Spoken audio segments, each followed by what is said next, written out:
No questions asked, free of charge. Yeah, that's a good thing to look for. And this is all, no matter what profession you're looking to hire somebody in, always do your homework, make sure you've checked all the boxes, because you really don't want to end up in a situation like the homeowner you were just talking about.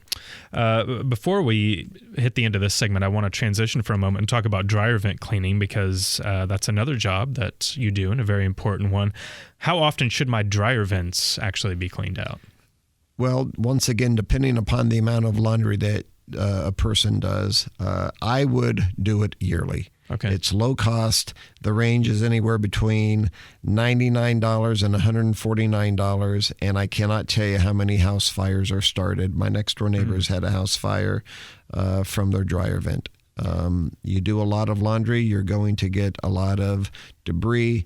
A lot of the builders just put cheap stuff going into the crawl space or the basement, and they get clogged. And really, for $99, it's a good preventive